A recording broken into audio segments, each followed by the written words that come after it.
तुम्हाला माहिती आहे का, महाराष्ट्रात एक असं रहस्यमय शिवमंदिर आहे जिथे देवाची प्रदक्षिणा चक्क समुद्राच्या पाण्यातून केली जाते. आणि अजूनही इथे एक अशी परंपरा पाळली जाते जी तब्बल 1733 पासून अखंड सुरू आहे. कोकणातील दक्षिण काशी म्हणून प्रसिद्ध असलेलं हे मंदिर पेशव्यांचं कुलदैवत आणि छत्रपती शिवाजी महाराजांच्या पदस्पर्शानं पावन झालेलं स्थान हे आहे रायगड जिल्ह्यातील श्री क्षेत्र हरिहरेश्वर.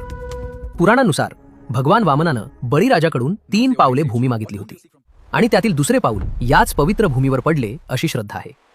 दुसऱ्या आख्यायिकेनुसार अगस्ती मुनी हजारो वर्षांपूर्वी शांततेच्या शोधात येथे आले. तेव्हा त्यांना 4 स्वयंभू शिवलिंगांचे दर्शन झाले आणि त्यांनी येथे कठोर तपश्चर्या केली. याच भूमीत कालभैरव आणि योगेश्वरी देवीची स्थापना झाली, म्हणून हे क्षेत्र सिद्धस्थान मानलं जातं.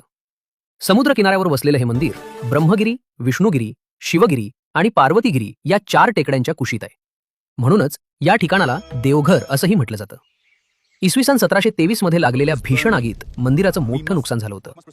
मात्र बाजीराव पेशव्यांनी या मंदिराचा जीर्णोद्धार केला आणि आजही ते वैभवानं उभं आहे. या मंदिरात एक अनोखी परंपरा पाळली जाते. प्रथम कालभैरवाचं दर्शन, नंतर हरिहरेश्वराचं आणि पुन्हा कालभैरवाचं दर्शन घेतलं जातं. येथील कालभैरव मंदिर अत्यंत जागृत मानलं जातं. असं म्हणतात की येथील दर्शनानं वाईट शक्ती आणि पिशाच्य बाधा दूर होते.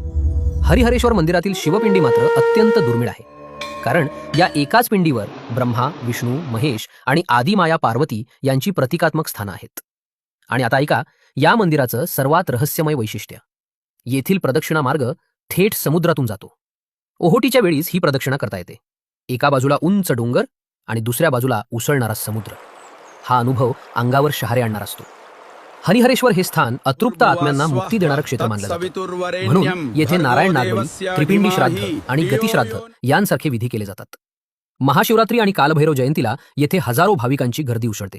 आणि विशेष म्हणजे 1733 पासून आजपर्यंत येथे उत्सवावेळी तोफ डागण्याची परंपरा अखंड सुरू आहे. समुद्र, इतिहास आणि अध्यात्म यांचा अद्भुत संगम अनुभवायचा असेल तर आयुष्यात एकदा तरी दक्षिण काशी हरिहरेश्वरला नक्की भेट द्या. हर हर महादेव.